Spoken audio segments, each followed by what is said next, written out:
Christmas Eve, 1945. A small town in West Virginia, United States. While the world celebrated the end of the war and the arrival of the new year, a silent tragedy unfolded in the heart of America. The Sodder family home was engulfed in flames, and with it, 5 children disappeared. Without a trace, no bodies, no clues, no explanation. Decades have passed, but the silence remains. What happened that night?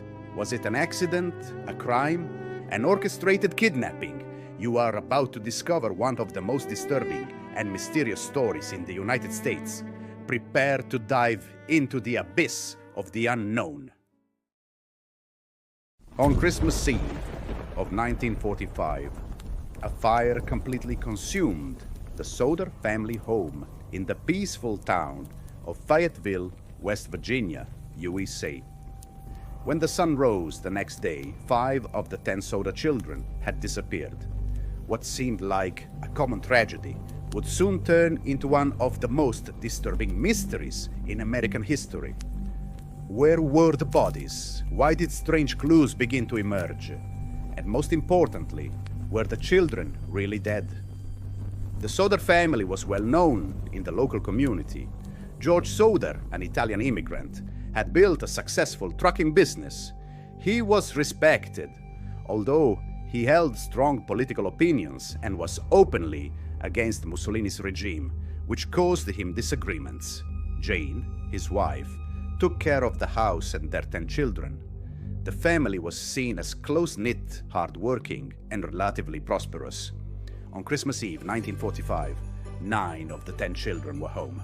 Maurice, Martha, Louis, Jane Jr., and Betty were upstairs, asleep. The atmosphere was celebratory. The Christmas tree was set up, food was on the table, laughter echoed in the hallways. But something dark was already in motion. Around 1 a.m., Jane woke up to the sound of the telephone. A female voice asked for someone she didn't know. Jane heard laughter and the sound of glasses clinking in the background. When she said the person had dialed the wrong number, the woman just laughed and hung up. Strange. When she returned to bed, Jane noticed that the lights were still on and the front door was unlocked. The older children must have left the lights on, she thought, and went back to sleep. About 30 minutes later, she woke up again, this time to the smell of smoke. The downstairs was in flames. George ran, Jane did too. They managed to wake 4 of the children and got out of the house. However, the 5 who were upstairs were not seen. George tried to save the children, whom he believed were still on the 2nd floor, but the ladder had disappeared.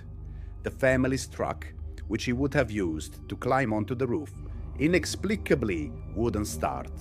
The flames consumed everything in a matter of minutes. After the fire was extinguished, all that remained was the charred structure of the house. Initially, firefighters said the children's bodies must have been completely destroyed, but something didn't make sense to George and Jane. In house fires, even high-intensity ones, human remains are almost always found. Bones, teeth. In the Sodder's case, nothing. Not a single fragment. Jane began to conduct her own experiments. She burned animal bones and noticed that even after 2 hours of intense fire, the bones still remained.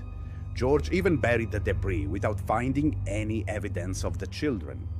And more strange details began to emerge. A man had appeared days before the fire, observing the house and commenting that the fuse box would cause a fire one day. A mysterious visitor sought employment with George and was seen carefully observing the children. The ladder that was always leaning against the side of the house was found at the back of the property, far from where it should have been.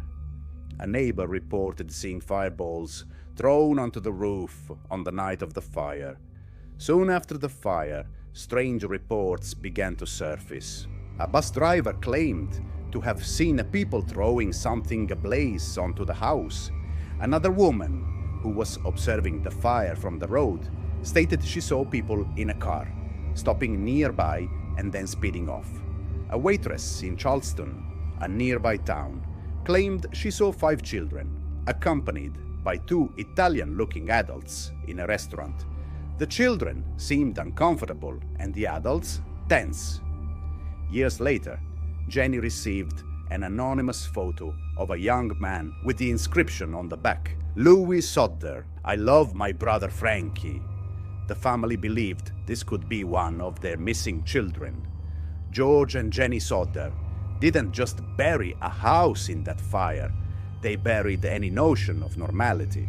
Their lives, previously marked by work and family, now revolved around a single goal: discovering the truth about their missing children.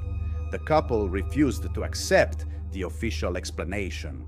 For them, it didn't make sense. The absence of remains, the failures in the rescue, and the strange occurrences before and after the fire. Everything pointed to something much bigger, something that was being covered up. George and Jenny never accepted the official explanation. They hired private detectives, put up posters, printed flyers, and even set up a roadside billboard with the children's faces and the phrase, "What happened to our children?" They believed their children had been kidnapped, and there were those who supported this theory. George was an outspoken enemy of Mussolini. Could sympathizers of the fascist regime have taken the children as leverage? The case caught the attention of the FBI, which refused to open a formal investigation.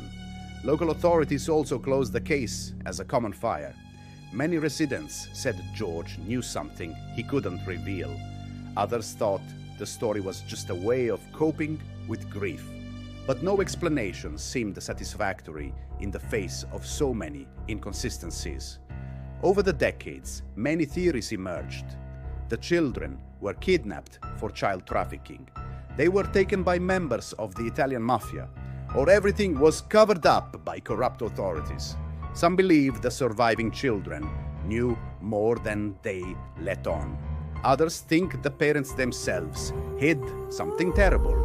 There are even those who say the 5 children lived under new identities, threatened and unable to return. George passed away in 1969, Jenny in 1989. They never found out what happened. The billboard remained for decades until it was removed. The Sodder family case remains one of the greatest mysteries in the United States to this day. It's an example of how truth sometimes gets lost in the ashes. 5 children disappeared on Christmas night. No bodies, no concrete evidence, no convincing explanation. The house turned to ashes, but the questions continue to burn today. What really happened that night? Why were so many details never explained? Is someone hiding the truth? George and Jenny died without answers. The surviving siblings are also gone, and the mystery lives on.